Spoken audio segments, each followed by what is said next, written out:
Les formes indéterminées. Bon, après, l'ensemble de définitions vient le calcul des limites, la détermination des limites d'une fonction, après l'ensemble de définitions. Maintenant, au niveau de ces limites, il y a des formes appelées des formes indéterminées qu'on aura à chaque fois et qu'on va chercher à lever une fois qu'on a une indétermination. C'est comme si on disait que ce n'est pas admissible au niveau des limites. Donc, la première forme indéterminée, c'est 0 sur 0, le quotient entre 0 et 0. 0, c'est un réel, le quotient de 0 par 0. Si j'essaye de calculer avec une calculatrice, ça sort format non valide parce que ce n'est pas admissible. On ne connaît pas Satan à quoi. Est-ce que Satan a 1, Satan à l'infini ou Satan a quelque chose. Donc ça, ce n'est pas admissible, c'est pourquoi c'est appelé une forme indéterminée. Ce n'est pas comme au niveau de 2 sur 2 ou égal à 1. 0 sur 0, on ne peut pas dire que c'est égal à 1. Donc ce n'est pas admissible, c'est appelé forme indéterminée, on ne peut pas la calculer. La deuxième forme, c'est 0 fois infini. 0 fois infini. Pourquoi 0 fois infini est appelé forme indéterminée? Alors 0 fois tout nombre. 0 fois tout nombre réel égale à 0. Sauf que l'infini, ce n'est pas un nombre réel. L'infini, ce n'est pas un réel. C'est pourquoi l'intervalle est toujours ouvert à l'infini, que ce soit plus infini ou moins infini.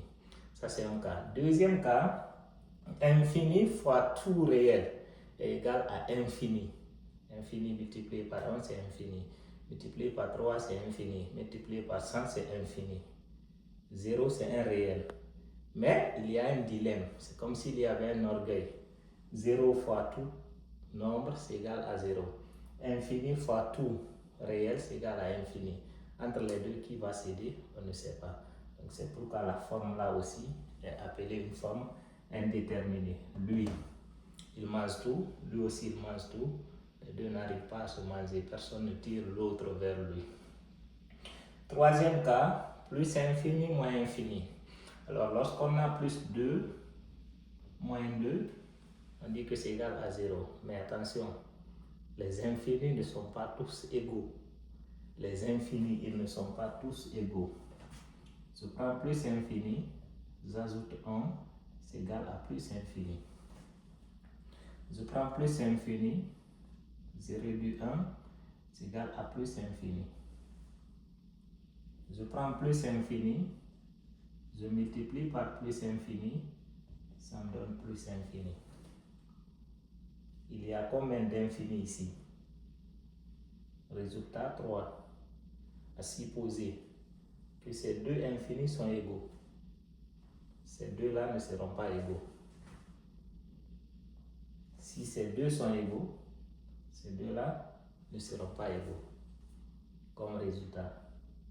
Donc si je prends le produit de ces deux, lui, il sera beaucoup plus grand que ceci. Maintenant, si je prends lui comme plus infini, et au lieu de prendre celui-ci, je prends son opposé, je le multiplie, lui, je prends celui-ci, je le multiplie par moins 1 alors. Ça me donne son opposé, donc moins infini. Est-ce que ça donne 0? Non. Parce que lui, il est plus petit que l'opposé de celui-ci. Donc ils ne sont pas égaux. C'est pourquoi ici, on ne sait pas entre les deux. Est-ce qu'ils sont égaux en valeur absolue? Ou qui est supérieur à l'autre? Donc on ne sait pas le résultat, il est positif, il est négatif ou il est nul. C'est pourquoi ça aussi c'est appelé une forme indéterminée. C'est différent de plus 2 moins 2, plus 3 moins 3 ou plus 4 moins 4. C'est le même cas ici.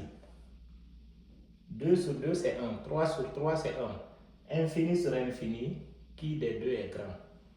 On ne sait pas.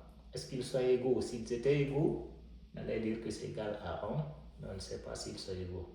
Donc ces formes-là sont appelées des formes indéterminées. Lorsqu'on les rencontre, on va essayer de lever l'indétermination.